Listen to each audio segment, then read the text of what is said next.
on this computer.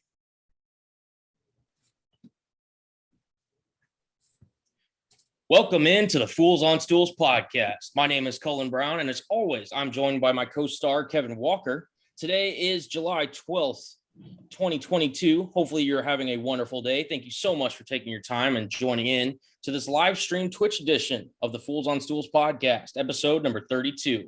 We got a lot to talk about today. MLB recently announcing their All-Stars, who was the biggest surprise and the biggest snub, along with who we think might be the favorite in the home run derby. And of course, we're going to be taking over to the track where we're going to be talking some Formula One and what's recently happened in the world of motorsport. And as always, we've got the mixed bag to round out hour number one. And as always, make sure you tune in to hour number two, where we're going to be talking some Cullen's Corner and some Kevin's Kickback. Kevin, how are you doing today, my friend? I'm doing pretty good. I can't complain. We got this Twitch stream going, which makes me pretty happy because it can be a bit of a pain in the butt sometimes to get going. But overall, I'm doing pretty well. Just excited to get this one going. We got a lot to talk about. And I think that the people, you said that this is a live stream Twitch edition, which it is. But this is also going to be put on the Fools on Stools podcast on Spotify and Apple Podcasts and everything for our audio listeners as well. So this is I just want to let people know we're on Twitch now. So that's another we are on Twitch. We are on Twitch. Spotify. We got Apple. Apple Music. We're gonna hopefully get the YouTube thing get going. But in the meantime, we got Twitch. So if gas wasn't my entire paycheck, we would be doing this in the studio, and if I didn't have other expenditures I had to pay for, but that is such case. We'll set up a GoFundMe for you, but I did get my tire taken care of. So in the meantime, do you want to tell the listeners what our Twitch link is? Yeah, so it's super simple. We like to keep it sleek, super simple, easier to remember. It's gonna be twitch.tv/Fools on Stools, all one word. If you look that up, it should take you straight to it. It's the same logo design as our Spotify page, our Apple Podcast page, and all of the above. If you want to come see our beautiful or disgusting faces, depending on how you view us, we're cool with it either way. You might get a little bit of if you come to the pre-show, you'll get a little bit of the pre-show action where we talk about off camera. You'll be a little insider to the Fools on Stools making of the episode, but yeah, I mean it's gonna be blast. This is something that I really want to work on and just learn. Really, it's nothing that I have a lot of experience with. So if y'all have any suggestions or any ideas or any advice, please send it my way. I need it very much because I'd like to do this when we get back to school in the studio with cameras. We'll be able to live stream on Twitch, and I think this is gonna be fun. I want to grow grow on this Twitch platform and our video opportunities. So yeah, if y'all have any suggestions, any advice, please send it my way. I would love it so much. But without any further ado. Hey, hold on, man. we going crazy with those intros, man. Let's get this going here. All right. One last thing before we get into the show, for what the people came in and talked about. We are without our co-star Anthony Council today. He is currently doing some hard work with the internships and everything. So we're gonna. Our guy is working with the Mavericks. Okay, I'm about to say the Cowboys. Shoot, when did that switch? Yeah, he's working with the Mavericks. He's a busy man. Yeah, so we wish him well. Hopefully he can join us soon. But just in case you don't hear that third voice of the Fools on Stools podcast, now you know where he is. But without any further ado, let's take it over to the diamond, the MLB. The All-Star teams were recently announced for both the National and the American League. Among those listed were Ronald Acuna for the National League, along with Luis Castillo for the Chicago Cubs. In the American League, Aaron Judge leads the American League along with Mike Trout for the Anaheim Angels. And a lot of names, a lot of familiar faces. Trey Turner for the Los Angeles Dodgers, Mookie Betts as well Kevin, what are your thoughts on the All-Star lists for Major League Baseball? So I want to say one thing. Okay. Obviously, we live in Texas. Obviously, we live in the DFW. Well, I live in the DFW. Whatever. You live in the DFW Metroplex. Yeah. Yeah. Anyway, so I'm a Rangers fan by default, but I want to just say before anyone thinks I'm going to say Jonah was snubbed. Jonah, he was, but I get it. But I do want to give a big congrats to Jose Trevino because, coming from South Texas, we gave him a shot as a Ranger and it just, things didn't work out and he went to the Yankees, historically great franchise. And, he made the All-Star team and he's doing really well actually. So I just want to give a big congrats to him because he did, that's really great for him, in his early career. But I think it's crazy that George Springer is a reserve. It's crazy. But, I mean, when you looked at this lineup of the starters, I mean, it's not really any surprise until you look at the name Paul Goldschmidt. Now, if you haven't been following baseball, if you're just a casual baseball, follower, then you probably don't know the name Paul Goldschmidt all that well. Now, if you follow baseball a lot, then you know that Paul Goldschmidt has been killing the game this year. He's absolutely dominating. And it's great to see him back on this list. I think we're going to have a pretty good I think we're going to have pretty good, especially Mike Trout. I'm not saying it's a surprise that we see Mike Trout on this list because it's absolutely not. But, he's dealt with injuries in the past. It's just good to know that we have good old Mike Trout back in the league. The league's better when he's playing at 1,000%. So, but it's the last thing I want to highlight on this roster, and I thought this was pretty cool. So both Wilson and William Contreras, they're brothers, they both made the All-Star team. Of course, their respective teams, but that I thought was pretty cool. So, yeah, no, some great points there, Kevin. Yeah, I think you nailed it. A lot of the guys that you see here are, some guys that you expect to be here. I mentioned some of them earlier. I also forgot to mention Jazz Chisholm, Bryce Harper, Manny Machado. These are guys that are obviously voted as starters. Giancarlo Stanton, Tim Anderson, Jose Altuve, Vladimir Guerrero Jr. And speaking of Vladimir Guerrero Jr., there was an interesting call there at first base. Now I understand Vladimir Guerrero Jr., rightfully so, is one of the bigger stars and bigger names in the game of baseball. And I'm not necessarily mad at him for getting selected as the first baseman for the American League. He's obviously got a lot of fan support. He's a great player. Not having quite the year that he had last year, but still, he's an all-star nonetheless. I'm not hating it. But, there's a guy who was close to becoming an all-star starter who did not get announced as an all-star starter. In fact, he didn't even get mentioned as a reserve. And that is Seattle Mariners first baseman Ty France. This one really hurt because Ty France has been one of the best first basemen in baseball. He leads them in batting average. I think it's OPS among all first basemen in baseball. First in numerous categories in the game of baseball. And I think what really hurt him was he recently got injury where he had his double injury where he's been out a few games and everything. But still, the fact that he was not selected as an all-star team, as an all-star for the American League, that's got to be – he's up there in terms of guys that should have been an all-star selection, in my opinion. I mean, Jeff Passan even tweeted it out. Ty France was robbed, and I couldn't agree more. He's got a .306 batting average. Again, leads all first basemen, 379. He's got 15 doubles, 10 home runs, 45 RBIs in 74 games this season.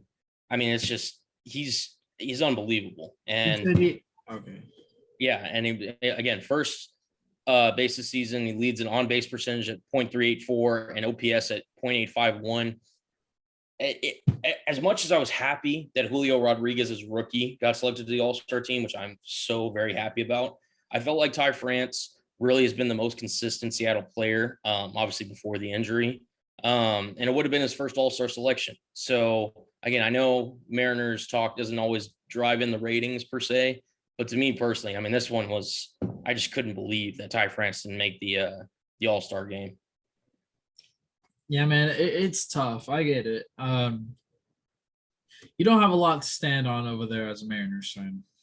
Listen, hey, we've won a good amount of games. So I think we're on an 8-game winning streak right now. So we're currently one of the final playoff spots. You gotta stay quiet about those winning streaks or they diminish. Listen, you gotta celebrate when you can. Like I said, Julio Rodriguez was announced as an All-Star reserve, so I will take that in stride. And the fact that we have clawed back from under 500 to now being in the wild card picture, like firmly in the wild card picture. So I'm gonna be happy about that. But yeah, the fact that Ty France was not announced as an All-Star this year really just left a sour taste in my mouth, in my personal opinion. Now, somebody who I think had a pretty good 24 hours in their lifetime. So Martin Perez of the Texas Rangers. So he proposed to his now fiance. So he was engaged the night before he was announced he was going to be a first-time All-Star. Now, if that ain't a good 24 hours of life, I don't know what is. It's a pretty good way. So a big congrats to Martin Perez, obviously coming back to the Texas, trying to kind of finding his footing, doing really well, along with a lot of, you look through this American League pitchers lineup and, some of them are surprises, some of them not. Nestor Cortez obviously is going to be on there. He's been killing it this year. Shohei, of course, Garrett Cole, Justin Verlander, the whole normal squad. And then Kershaw and, Edwin Diaz and Joe Musgrove and, all those guys, Corbin Burns. Casually naming some of the greatest players in baseball. Yeah. Sound excited, Kevin. Come on. Bring the energy. No, listen, the one thing I will say about Martin Perez is the Rangers spent a lot of money this past offseason on Corey Seager, Marcus Semien. I believe there's a third guy that I'm forgetting. Was Mitch Garver another guy that we spent a good amount of money on Mitch Garver, but Mitch Garver, in my opinion, was playing really good before he got injured. So I just consider that unlucky. Well, so the reason why I bring that up is they spent all this money. It was in the hundreds of millions of dollars for those three players combined. Now, granted, Garver wasn't as much as the other two, but regardless, the guy that they paid $4 million to was Texas's only All-Star and Martin Perez. So 1 year, $4 million deal. 1 year, $4 million contract. Yes, as you were correct, Kevin. And yeah, he's the All-Star for the Texas Rangers. So he will represent the DFW Metroplex proud, I would assume. Yeah, no, I think it's going to be a great All-Star game. The MLB, like their whole event stuff, I think you could argue the MLB's got the greatest All-Star game, like from top to bottom, like the atmosphere to the event itself to like the specialty stuff that you don't necessarily see. I do agree. I think now, other than this past year's dunk contest in the NBA, which was, I'd rather watch paint dries. But other than the dunk contest every year, as far as All-Star, stuff goes, I think you're right. I think like the MLB's like home run derby was one of the more looked forward to things in sports. Let me ask you this, and this is just a quick tangent. We'll get back to baseball.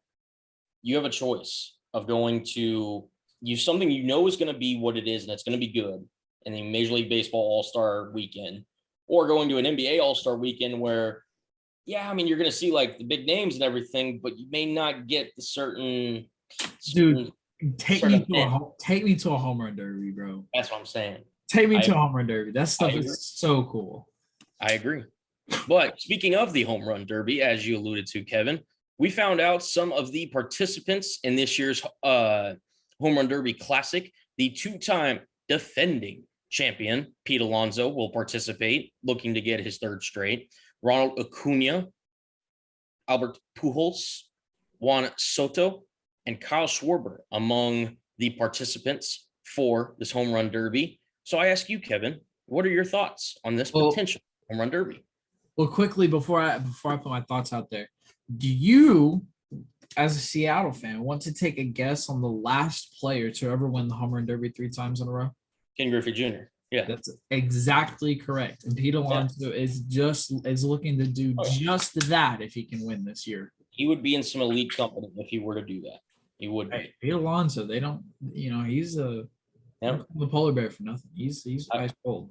He's I love that nickname. I love it. Listen, Pete Alonso obviously is going to have some a great chance to potentially win it for a third year. But part of me, I love watching Ronald Acuna Jr. play baseball. I think he's one of the more entertaining athletes in all of sports.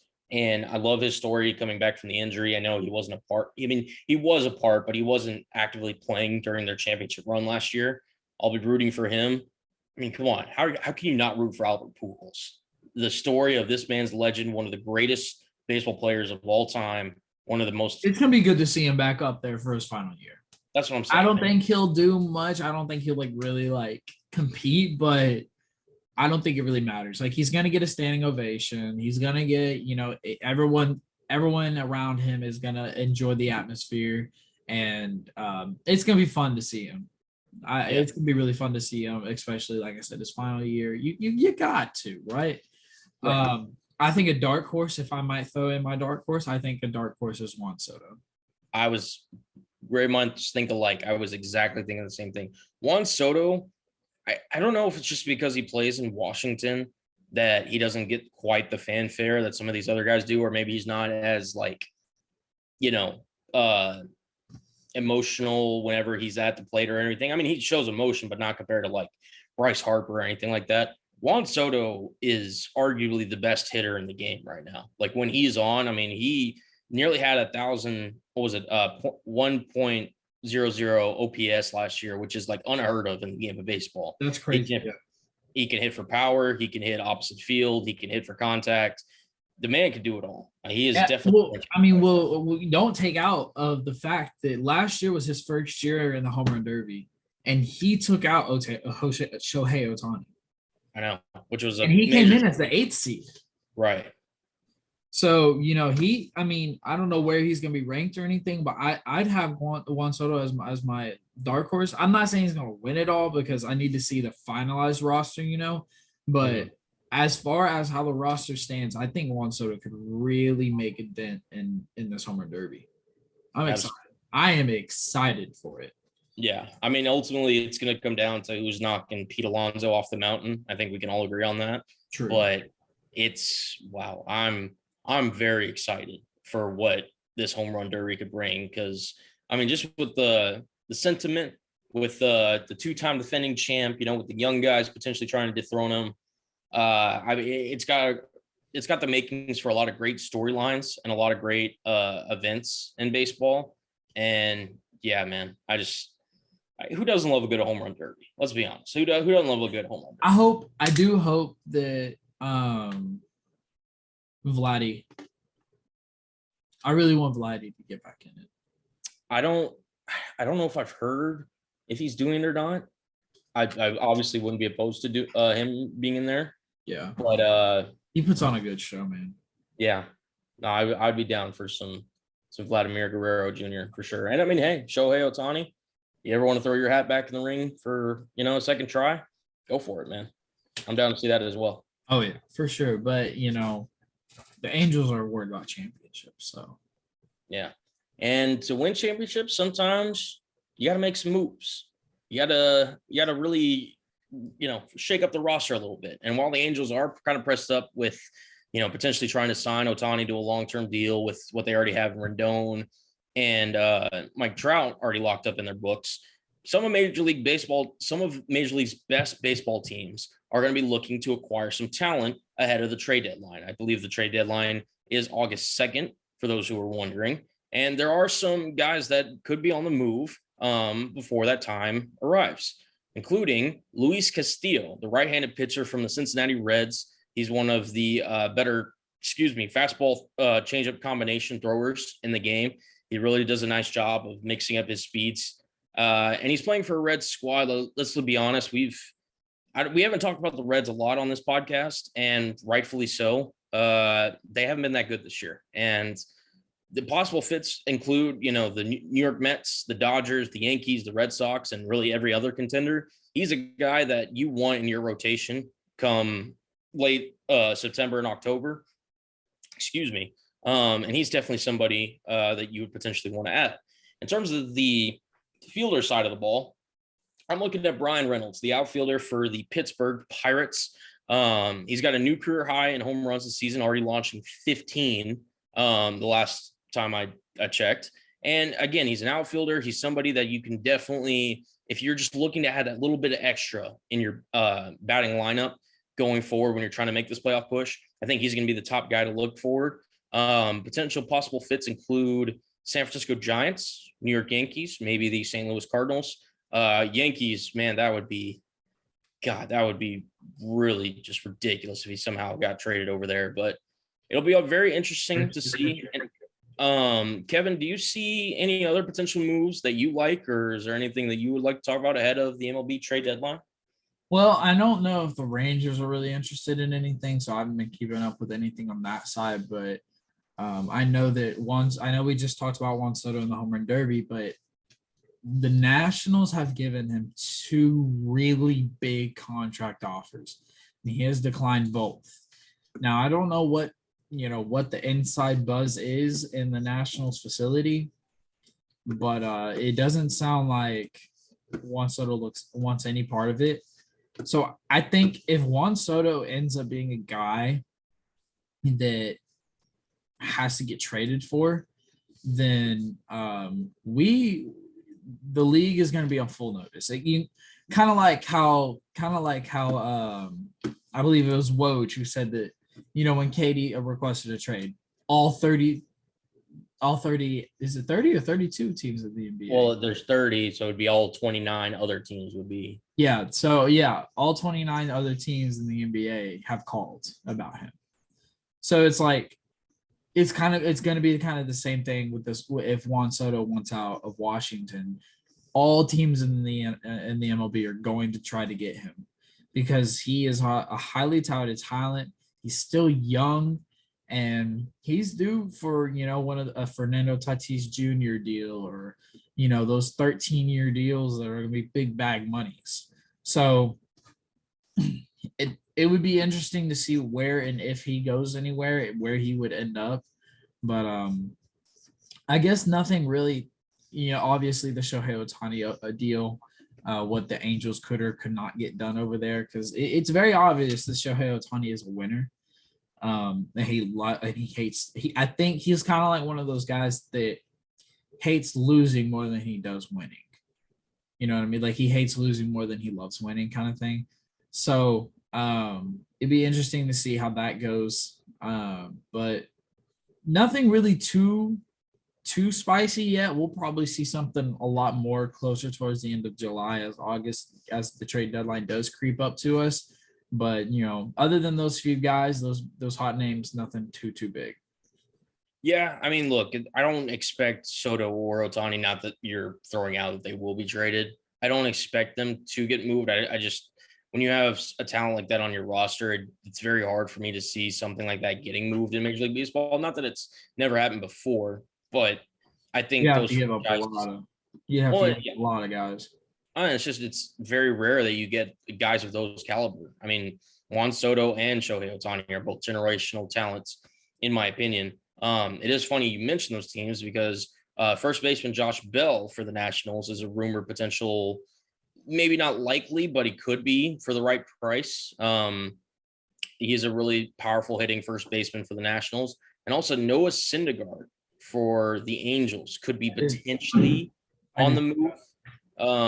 Again, he's just one of those guys that he's still productive. As he, used to be on the Mets, now he's on the Angels and everything, and he's a pitcher, so he could be somebody that, again, you just need a little extra oomph in your rotation come down. We have a lot of teams that need a little extra oomph in their rotation. Absolutely. So very interesting to see who could potentially get moved. Also, a couple catchers of note: Sean Murphy of the Oakland Athletics, and speaking of Wilson Contreras that we've talked about earlier on the Cubs, he's potentially going to be on the block as well. Given the Chicago Cubs, lack of competing in that division. So it'll be very interesting to see. Obviously, this is a little bit early, but I just want to kind of get your brain kind of gearing up towards it, because once we get closer to that trade deadline, you're going to be hearing a lot of names out there. Maybe potentially the Rangers get in on something. Maybe the Mariners do, or maybe some of these other teams that we're going to be following closely. And it's definitely going to be something worth to keep an eye on. But Kevin, you ready to take it over to some motorsport, some Formula One? I feel like we haven't talked about this in a minute. I was gonna attempt to make an engine rearing sound, and I was just like, no, I'm not gonna embarrass myself with that. So I'm glad I did it. But yes, I am more than happy to take it over to Formula One. Before we jump into this past weekend's race in Austria, I do want to highlight our Formula One insider Andrew Maloney was so close to his prediction, and the weekend before this past weekend. I believe that would be race 9? This past race? Not this past weekend, but the race before. It was 10. 10? Okay, that was 10. Okay. So, yeah, so race 10. He was really close because he called the Lewis Hamilton win with no DNF from Max. Max did not have a DNF. He had, I believe, some sort of, I think he had Pierre Gasly's Alpha Tauri car somewhere stuck inside his Red Bull. It was some of his front wing, like the end plate on the front wing. It had come off in a collision, and Verstappen said he saw it. There was no way to avoid it, and he just drove over it. And unfortunately, with those ground, how much the ground has effect on these cars, it really affected Verstappen's pace, and he could only muster, I think it was P7 at the end, which was still good that he was able to get points. But I'm really sad that episode, unless you were watching on Twitch, never got uploaded. But we learn from our mistakes. So, but getting back to Austria, because that is the most recent. We did have our second sprint race of the year, which I think, Kevin, you're more familiar with now, the concept of the sprint race. Yeah. Verstappen did pull the win out in the sprint.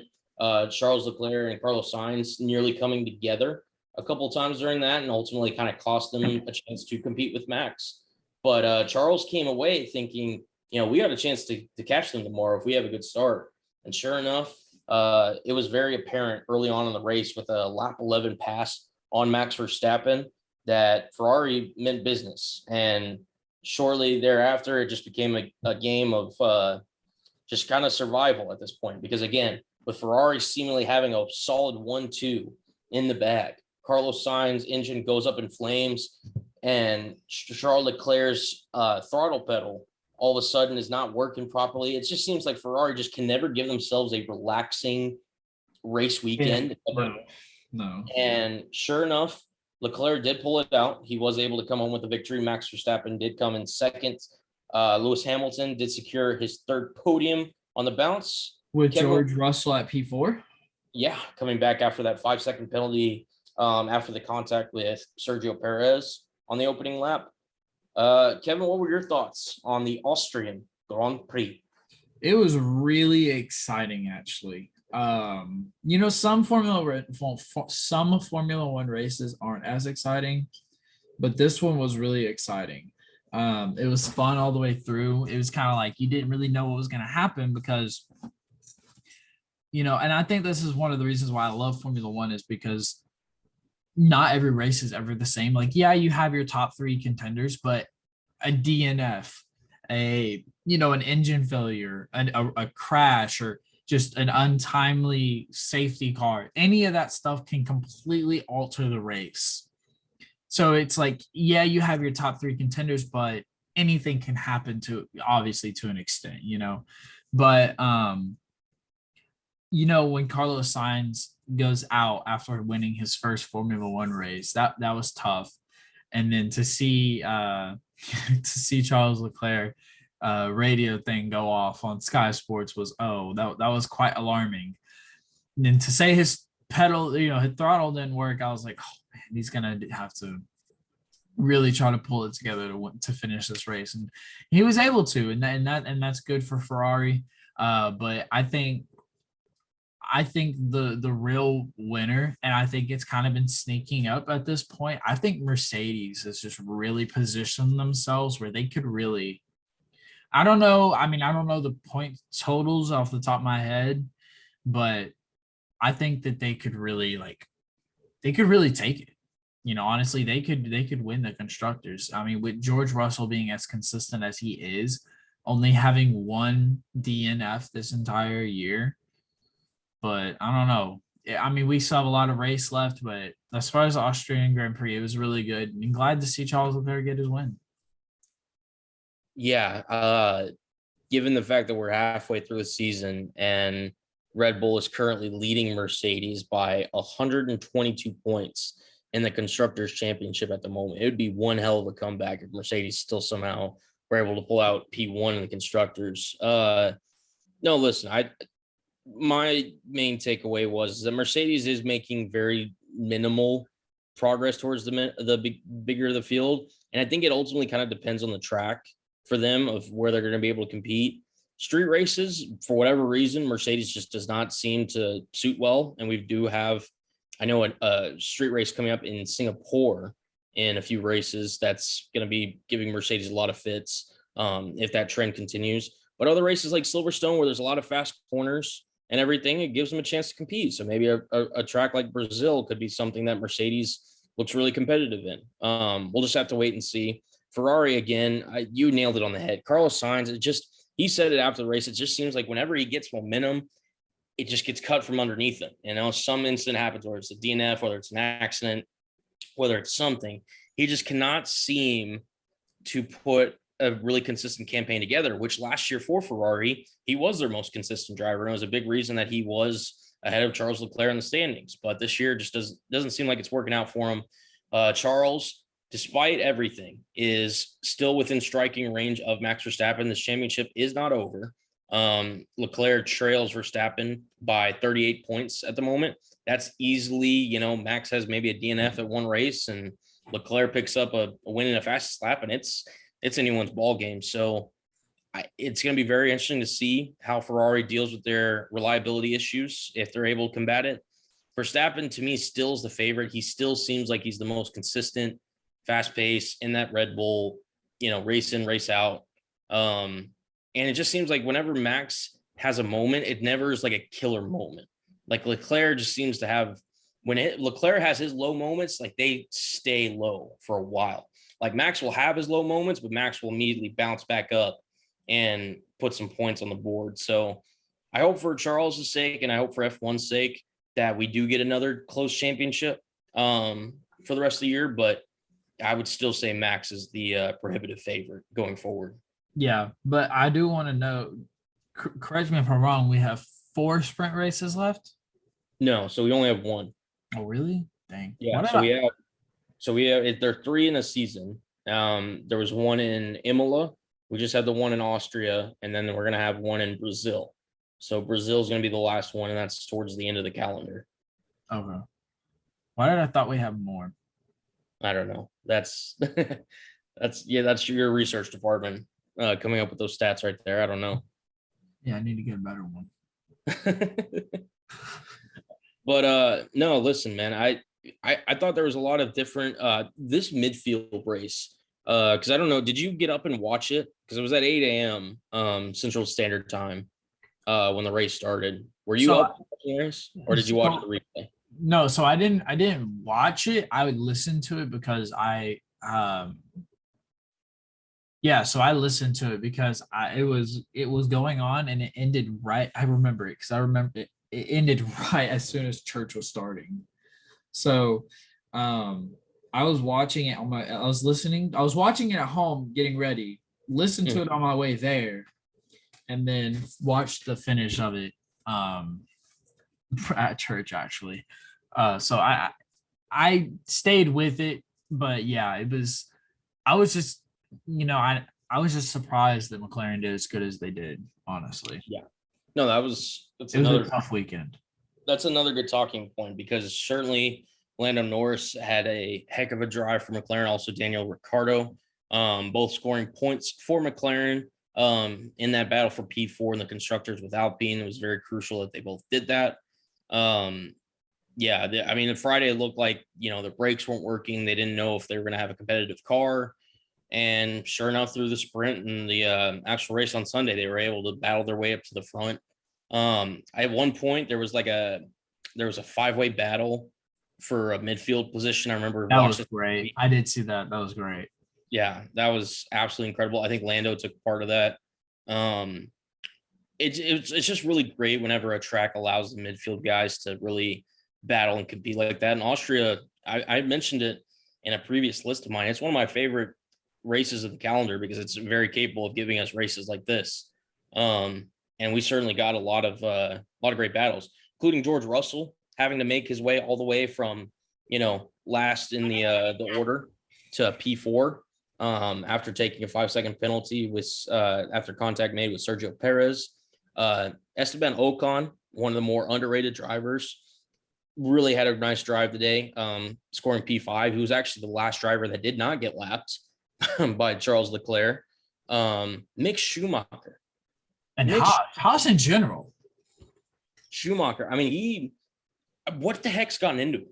The man just sits there and, it's had to, went from crashing, it seemed like every other race and never scoring any points to now he was running in the top 10 in Canada before he had a mechanical issue. He then scored his first points at Silverstone. And then he comes out and is like, hey, I'm faster than my teammate. Let me through. And scores a P6 for Haas. And I remember in the sprint how difficult Lewis Hamilton had of trying to overtake Mick Schumacher. And if you would have told me last year that would have been a thing going into the season, I wouldn't have believed you. Yeah, I would have laughed. I would have been like, you're out of your gourd. Like, what are we talking about here? And I think that's easily the best race Mick has raced, was that one this past Sunday. And I'm so happy for him. He's worked really hard, and I know he's got the pressure obviously because of his last name, but yeah, I'm so happy for Mick.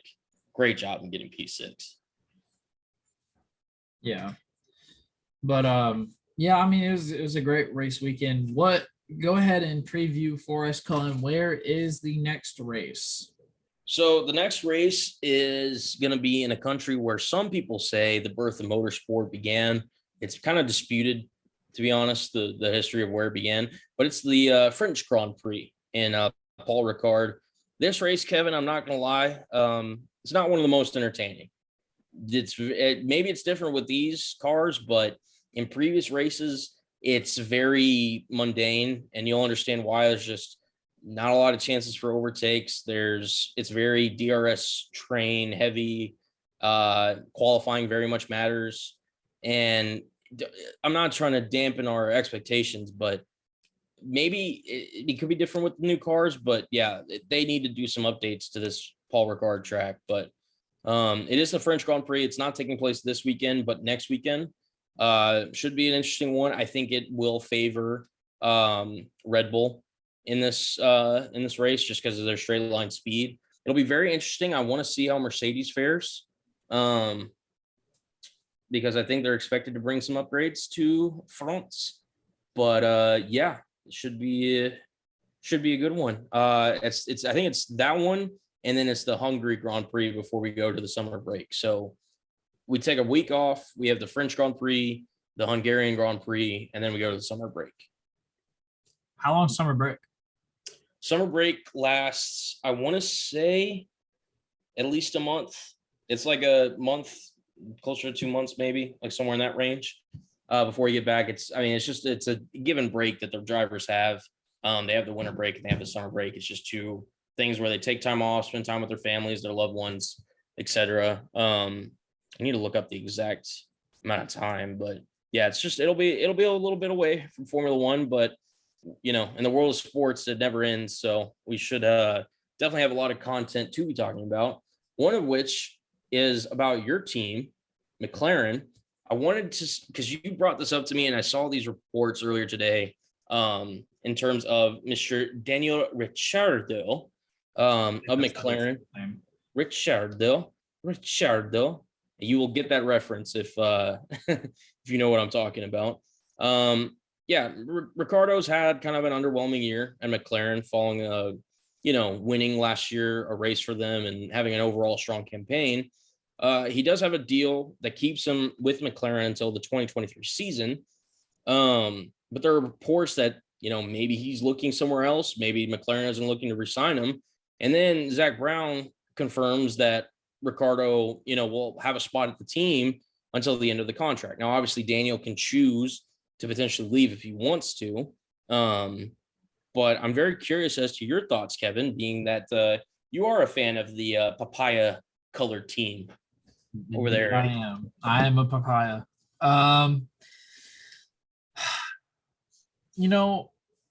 I'm still learning Formula One, so I'm still learning about, I guess the prospects, as I guess what it technically be called. I like Danny Rick, man. Danny Rick's a good guy. He's funny. Him and Lando, when McLaren makes their YouTube videos or whatever, they talk about just random stuff.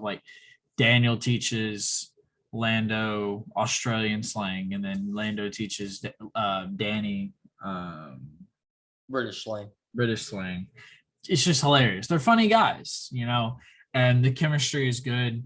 I just, I think Ricardo's, 36, 37 now. So, obviously we're not going to get the same Daniel Ricciardo as we used to in a Red Bull, but I think if we could just be a consistent double team finishing points, I guess what I'm trying to say is I want Daniel Ricciardo to be in a McLaren next year, but only if he can be able to compete and get us points. And if he can, that's all I care about, So, but at the same time, I want whatever's best for McLaren and winning. We're racing for P4 this year. I would love to race for P3 if it's possible. Maybe it's probably not to think that way because Red Bull, Mercedes, and Ferrari are up there, but it's just I wish we had more. Yeah, just more double point finishes where Lando's not dragging Danny every time, and Ricardo can get to Q3. Just like a ball in the home run derby, that chance of getting P3 is going, gone. And McLaren's, they're in a dogfight without being for P4. But I mean, I get it. Daniel Ricciardo certainly has a lot to give to motorsport. And obviously, McLaren's had some team order stuff that's been controversial. Sometimes they don't let Daniel through when it looks like he's got the pace. And I've seen it also the other way with Lando. So it's going to be a very interesting aspect of what they do going forward.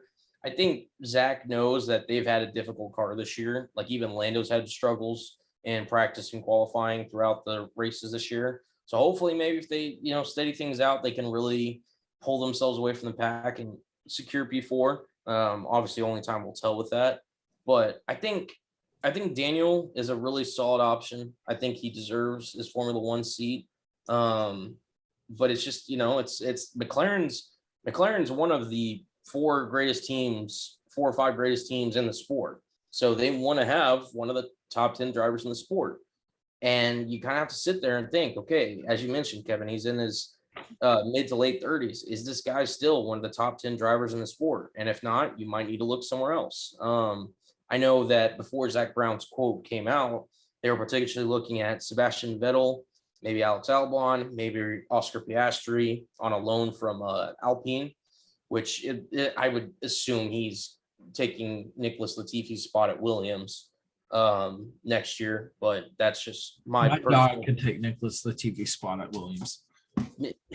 You know what? Actually, I say that Nicholas Latifi has done pretty good this past few weeks. Yeah, no, he had a really solid Silverstone, in which he somehow got into Q3, which he hadn't gotten even into Q2 the entire year. He was on cloud nine all week. Yeah, Gets into Q3, unfortunately doesn't come away with points. And then this past weekend in Austria, apparently he picked up damage, had to retire the car early. But he's clearly second fiddle to Albon on that team, which is really saying something because Albon just got to the team this year and is already clearing away the better driver of the two. I like Albon though. Yeah, and Albon's a really good driver, but who knows? Maybe Albon gets a seat bump higher in the rankings, but it'll be very interesting to see where McLaren goes for in the future. I know Pierre Gasly is wanting to get into a higher seat, especially with how AlphaTauri have been performing this year. We mentioned Piastri, we mentioned Albon. I mean, heck, Zhou Guan Yu, apologies. He's looked really well in that Alfa Romeo. Maybe he gets a seat bump next year, but only time will tell. I think it was very, very interesting to see that report. I really don't want to see Daniel Ricciardo leave Formula One, but we'll see next year around this time, like what his future potentially looks like. Yeah, with McLaren. Yeah, I mean, and as we get closer to the end of Formula One season, we'll see. We'll do a who do you think ends up where situation, but for now, it's all just rumors. All right, Kevin. We've talked a lot of Formula One. We've talked a lot about baseball. I think it's time to get into a new segment that's catching some steam here on the Fools on Stools podcast. We call it the Mixed Bag. And the Mixed Bag's a segment, in case you're new to the show, where me, Kevin, Anthony, whoever's on the show, just talk about a topic that's popular in the world of sports for about a minute straight, give our thoughts on it, and then we kind of react afterwards. We're kind of at something new this week. Oh, as Kevin's brother comes in, you can get your food, man. I'm just explaining stuff. So he didn't. He was trying to give me a Lego present. Oh, I couldn't tell if that was like a Buffalo Wild Wings box or what. It was a Lego. That's so he just looked over and just ran out. He's like, oh crap, and then ran away. No, it's all good. But getting back to what I was saying, so we've got 4 topics that we're gonna potentially talk about today, and basically me and Kevin are gonna take turns at random talking about one of these topics, and I'm very interested to see how this goes. Kevin, do you want to go odd or do you want to go even today? I'm gonna go. Give me even. You're gonna go even. Okay, so I will go first. I will do the first and the third topic. Kevin will do second and the fourth. So you will be ending the mixed bag segment. So I'm gonna go first. I have this little randomizer here on Google, and I'm just gonna generate a number, and based on the number that I pick, we'll determine the topic that I have to talk about for a minute. Do you have a stopwatch on you, Kevin? Because you're going to have to be keeping track of this stuff. Yeah. Do you want me to show it to you on the screen so that way you know? Just let me know when I got 10 seconds left. Okay. All right. So you got it ready? All right. So the topic I will be talking about is, what is it? I got number 2. So number 2, I'm going to be talking about Draymond Green and the new media to open up the podcast. So, Kevin, are you ready with the stopwatch, my friend? Yep. I'm gonna give you a 3, 2, 1, and then I'll hit start. Okay. 3, 2, 1. Boom. So Draymond Green recently went on JJ Redick's podcast, The Old Man in the 3, and talked about how the new media is going to be different and how they're going to change the game and how it's different than old media and this, that, and the other. And Draymond's done his podcast and everything through the NBA Finals and then therefore afterwards. And he's been doing it for a while beforehand. But the main takeaway that I want to give to Draymond Green is Draymond Green's obviously a future Hall of Famer. He knows the game of basketball. And I really love what he's doing with this new media concept. He's bringing new aspect to the fans. He's giving them new exposure. And he's really taking control of his own narrative in his own hands. And JJ Redick also is another great guy in this new media era. The one thing that I will say about Draymond Green is be careful kind of what you're getting into. Me and Kevin are students of the game, that we are in this media game. And Draymond's had a couple instances of potentially misquoting. Draymond, listen, you're a Hall of Famer in one aspect. You got to try your hardest to be a Hall of Famer in another. Whew.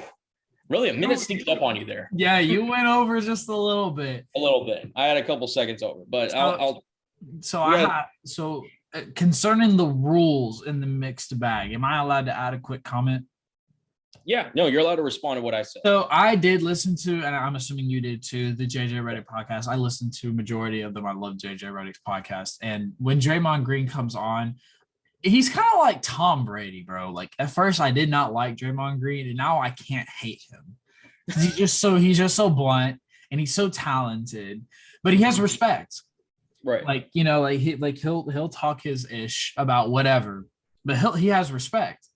For most players anyway. But he is just so blunt about everything. He's just so great.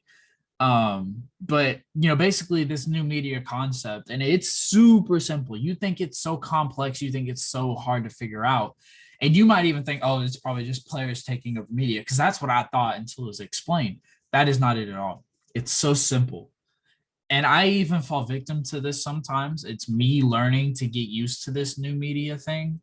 But basically, it's whenever you see a headline, when you see a report from not from Snapchat, don't read reports from Snapchat, but from Sports Center or Bleacher Report, et cetera, et cetera.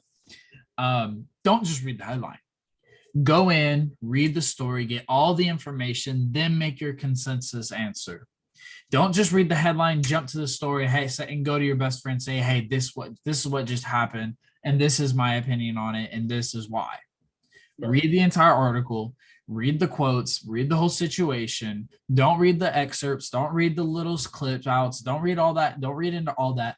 Get the whole story, so you're not missing any bits and pieces, and you don't sound like an idiot when you go talk to people. I felt, like I said, I fell victim to this, and I'm sure a lot of people in this media world that we were trying to get into, I'm sure a lot of people fall victim to this. But this is the concept of new media: just staying in tune with what's really happening and not reading into the fake and the clickbait that everyone's trying to sell. All right. Yeah. For future reference, we need to. You went on a little bit of a ramble there. It's supposed. I think I went over a minute myself. I definitely think you did. Which is fine. We're getting this is a new part, but yeah, your response got to be quick. I'm just trying. I just want. I get it. I get it. You're trying to explain, but it's trying to be concise. We're trying to limit the excess talk. You're right. You're right. All right. Give me my topic. All right. So Kevin's gonna randomize, and we've got for Kevin Walker. Ooh, the NBA votes to make the play-in tournament permanent. Kevin Walker. I guess I got to get my timer out. So, I mean, I can do mine. I don't mind. Well, I don't know if you're cheating or not, so I'll do it over here. I'll count you down. All right. All right. Okay. All right. Ready? All right. Let's go. 3, 2, 1. So the NBA wants to make the play-in tournament permanent. Now, this is a concept that the NBA has been toying around with for the past few years. Obviously, most people can remember the infamous LeBron tweet saying that the NBA playoff tournament, the play-in tournament, was stupid, and then found himself in it in the following years, saying that it was great, basically, and it was his way of getting into the playoffs. I don't have a big deal with it. The way I see it is, if you're really that much of an underdog that you can bring yourself to beat somebody that high seeded, then the high seed didn't deserve to be in the tournament in the first place. So, the play-in tournament's good because it gives teams the opportunity to say that they made the playoffs, which is a big goal, especially if you're Patrick Beverly. But the play-in tournament's good, and if you don't make it past it, it is what it is, but you made it to the playoffs. So it's good, and it wouldn't be a bad thing to stay. Interesting. I let you go over a little bit over, but it's fine. That's on me as the clock manager. Just to kind of respond to your thoughts. Yeah. I'm not the biggest fan of the play-in tournament. I think it's something that the NBA could do without. If they want to change their playoff formatting, I'm okay with them doing that, but them simply creating who's going to potentially lose the 1 or the 2 seed in each bracket just doesn't seem that appealing to me. I get it that the first year we had Steph Curry versus LeBron, and I mean, that was entertaining, everything, but most years you're going to be getting like a Charlotte Hornets versus Atlanta Hawks, and then they get blown out by the Miami Heat. Like, it just doesn't lead to anything. Like, if you're going to add on to your tournament, please do something that adds on to the potential outcome of the tournament, not just somebody that's just going to get crushed by the number 1 seed. So hopefully they're potentially talking about adding a tournament mid-season. Adam Silver's talked about that, but yeah, I think I'm not a fan of this for the NBA. I'm not going to lie, but that's my opinion. So no one asked okay. for it. All right, cool. All right. So for myself, just kidding. The next topic that I got is, I get to talk about the mega conferences in the NCAA. All right. I got you. You got me? I'm not going to let you go over them. That's cool. That's fine. All right. 3, 2, 1. Don't mention that Texas sucks. Go. Speaking of Texas, them and Oklahoma recently decided that they're going to be joining the SEC conference. USC and UCLA agreed to move to the Big Ten conference. The Big 12, in response, so far has added BYU, Cincinnati, Houston, UCF, with potential interest in other Pac-12 schools that include Arizona, Arizona State, Colorado, Utah, and potentially Oregon and Washington, which are, going to be huge if the Big 12 is to add it. College football is college sport, I should say, is in a weird dynamic right now where the mega conferences is really going to shake up what potentially is going to affect future playoffs in their respective sports, future earnings for each conference, and just how you divide up all the earnings. And I think it's smart that the teams are changing it up. The NCAA has kind of grouped these teams together in these conferences, and USC and UCLA, they don't want to be sharing money with Oregon State and Washington. And Texas doesn't want to be sharing with, Baylor and West Virginia. They want to be playing with the big dogs. They want to be playing in bigger conferences. And I commend all the movement around the NCAA. I think it's great for the sport. And I hope that this could lead to something brand new when it comes to the football, basketball, baseball playoffs in those respective sports. All right, there you go. I'll let you go over a little bit just to make up for you letting me go over. And I've responded to your question or to your topic for a little while. So just want to make up for it, make sure we're even. Okay, appreciate it. I'm not going to lie. I'm pretty glad that I got this topic for the last one of the mixed bag segment. All right, so you don't want to respond to mine at all? You just want to jump straight into yours? So as far as yours goes, I don't think I'm one of the ones that believe that there's just going to be 3 super conferences in the NCAA. I don't think it'll happen. I think to some extent we'll always have the multiple conferences. I just think if you have those 3 power conferences, then the schools the I guess I'm just going to say North Texas and the little smaller schools, how are they going to ever be able to generate the revenue or generate the opportunity to win or be successful, and that's why everybody loves March Madness, is because the little man always has a shot. So yeah, you can do mega conference if that's what your focus is, but the focus needs to be on the playoffs. Personal opinion.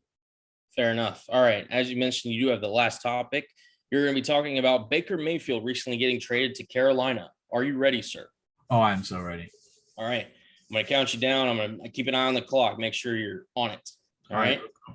Count you down. Ready? 3, 2, 1, go. So Baker Mayfield was recently traded to the Carolina Panthers. As many of you know, Baker Mayfield was the quarterback of the Cleveland Browns that made the playoffs for the first time in what felt like a millennia.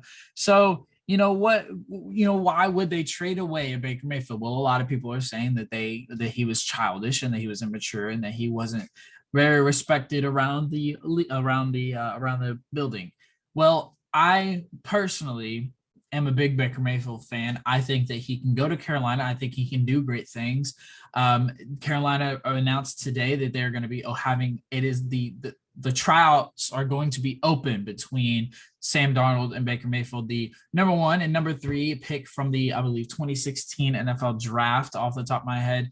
So it's going to be very interesting what happens in Carolina if Baker Mayfield can be successful and be the Baker Mayfield that they had at Cleveland that went to the playoffs, that he has a lot of talent that he can do a lot with. All right. I think you just snuck it in there. I don't know. I wasn't looking at the clock too heavily. At your fingers. listen, a lot of unpack there. It is an open competition between him and Sam Darnold, so that'll be very interesting to see. Because if Baker can't win that job against Sam, that's big problems with Baker, especially since Carolina and Cleveland are playing each other in week 1. And Baker's already come out and said that I'd be lying to you if that game hasn't already been circled. Yep. And look, you're a bigger Baker fan than I am, so I'm not going to sit here and be like, oh, Baker's going to be the heaven savior and lie to the people and about my opinion of him. I do think in Carolina, this was the best shot for him. I think Matt Rule is a great offensive mind. I like Christian McCaffrey. DJ Moore's a really good receiver. Robbie Anderson can take the top off of the field. Terrence Marshall's an underrated receiver that they drafted this past year who's looking to take a step up. And they just drafted Ike Ekwonu, one of the better tackles from this past draft class, to hopefully help protect Baker or Sam, whoever wins the job out there. So I think Baker will have a chance to succeed in that division. If Baker really balls out this year and said Carolina's like, you know what, we're going to invest in you. Tom Brady, we don't know how much longer he's in the sport. And that's really the only quarterback that really is a head and shoulders above Baker in that division. Atlanta's rebuilding. New Orleans has got Jameis Winston. Carolina could be potentially big winners here, especially with a low risk of a 5th round pick that could conditionally become a 4th round pick. So I do like the risk for Carolina. And I think Baker, it's going to give him a real chance to prove that he's still got it now that he's healthy. He's recovered from all the surgeries. So only time will tell with Baker Mayfield. True. And also another news, I guess I'm just bringing this up because Baker and Jimmy Garoppolo were kind of connected for a little bit. But Seahawks, the Seattle Seahawks, your beloved Seahawks, are supposedly interested in a potential Jimmy G trade. Just before we get out of here for hour 1, what are your quick thoughts on that? Are you feeling pretty confident at Drew Lock at your QB1? Here's the thing. I think so. Seattle puts these feelers in on everybody. Like if there's a potential player on the market at the right price, Seattle would trade for him. I don't see it happening because I think San Francisco's demands would be too high. And I don't think Pete and John are going to go all in on a guy that they've played against for so many years and have such a great record against. Personally, I'm not a fan of Jimmy G. You're obviously a bigger fan of Jimmy G than I am. I don't think he's a guy that you can really consistently build your future around. And I'm good with Drew Lock and Geno Smith this year. I'm good with it. I think Geno Smith gets the starting job. Oh, interesting. Little hot take, Kevin, just to close out hour 1. Gotta love it. All right. That is going to conclude hour 1. We are going to be jumping into hour 2. It's going to be a little bit of a 2-segment hour 2 today with Cullen's Corner and Kevin Sukbeck. Obviously, Anthony not joining us for the show. But make sure you want to tune into that and make sure you tune in with everything on the Fools on Stools podcast. Thank you, Kevin, for that great hour 1. We will see you in hour 2. Peace.